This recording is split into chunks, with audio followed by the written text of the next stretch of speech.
Assalamualaikum warahmatullahi wabarakatuh.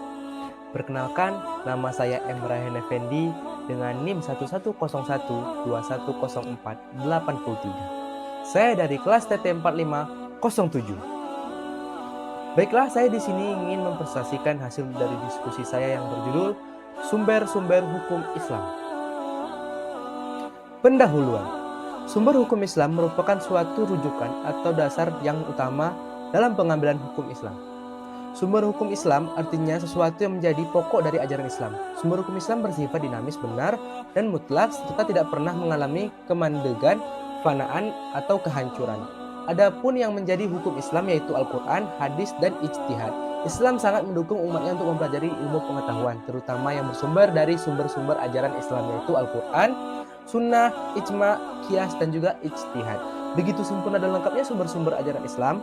Namun permasalahan di sini adalah banyak umat Islam yang belum mengetahui betapa luasnya dan betapa lengkapnya sumber-sumber ajaran Islam guna mendukung umat Islam untuk maju dalam bidang ilmu pengetahuan.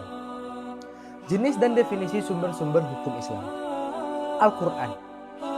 Al-Quran merupakan wahyu Allah Subhanahu wa taala yang disampaikan kepada Nabi Muhammad SAW sebagai pedoman hidup manusia. Secara bahasa, Al-Quran artinya bacaan, yaitu bacaan bagi orang-orang yang beriman. Bagi umat Islam, membaca Al-Quran merupakan ibadah. Dalam hukum Islam, Al-Quran merupakan sumber hukum yang pertama dan utama. Tidak boleh ada satupun aturan yang bertentangan dengan Al-Quran. Hadis. Hadis adalah ucapan, perbuatan, atau takrir Rasulullah SAW yang diikuti atau dicontoh oleh umatnya dalam menjalani kehidupan. Selanjutnya ada ijtihad. Ijtihad adalah mencurahkan segenap tenaga dan pikiran secara bersungguh-sungguh untuk menetapkan suatu hukum. Oleh karena itu, tidak ada disebut ijtihad apabila tidak ada unsur kesulitan di dalam suatu pekerjaan. Mukjizat Al-Quran. Al-Quran merupakan mukjizat abadi Nabi Muhammad SAW. Fakta sejarah dan dalil-dalil Al-Quran setelah jelas menerangkan bahwa kemukjizatan Al-Quran itu berasal dari Al-Quran itu sendiri. Adapun kemukjizatan Al-Quran dapat ditinjau dari beberapa segi, diantaranya keindahan bahasa, munasabah, berita ghaib, informasi sejarah, ilmu pengetahuan, hukum, dan bilangan. Fungsi dan peranan Al-Quran. Yang pertama sebagai Al-Huda, yaitu sebagai petunjuk. Yang kedua yaitu sebagai Al-Furqan, yaitu sebagai pemisah. Yaitu yang ketiga yaitu sebagai Al-Mu'izah, yaitu sebagai nasihat. Dan yang terakhir sebagai Asyishifah, yaitu sebagai obat. Fungsi As-Sunnah, menguatkan dan mengesah hukum-hukum yang terdapat dalam Al-Quran atau disebut fungsi takkid dan takrir. Memberikan penjelasan terhadap apa yang dimaksud dalam Al-Quran dalam hal menjelaskan arti yang masih samar dalam Al-Quran. Merinci apa yang ada di dalam Al-Quran disebut secara garis besar. Membatasi apa yang ada di dalam Al-Quran disebut secara umum. Memperluas maksud dan dari suatu yang ada dalam Al-Quran. Selanjutnya ada fungsi ijma. Meski Al-Quran sudah diturunkan secara sempurna dan lengkap, tetapi tidak semua hal dalam kehidupan manusia diatur secara detail oleh Al-Quran maupun hadis. Selain itu, perbedaan keadaan saat turunnya Al-Quran dengan kehidupan modern. Sehingga jika terdapat masalah baru, maka diperlukan aturan-aturan dalam kehidupan sehari-hari.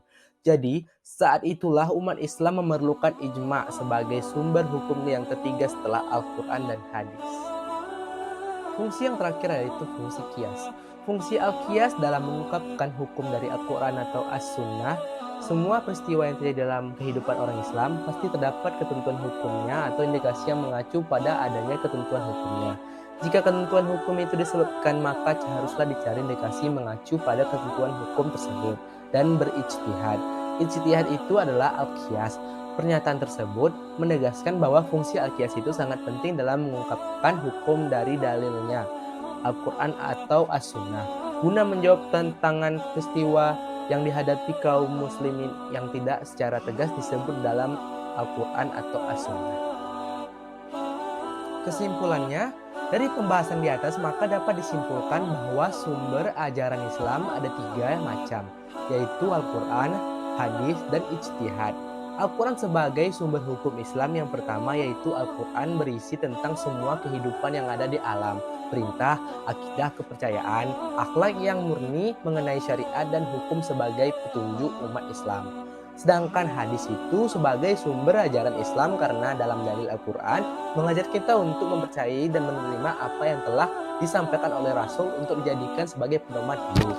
Ijtihad sebagai sumber ajaran karena melalui konsep ijtihad bahwa sumber ajaran Islam sangat penting sebagai pedoman hidup.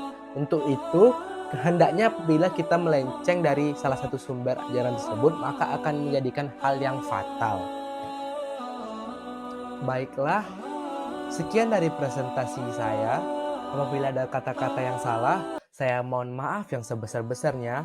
Saya tutup dengan pantun, jalan-jalan ke kota Mekah, ingin sembahyang berlama-lama. Semoga presentasi ini membawa berkah, membawa rahmat untuk kita semua.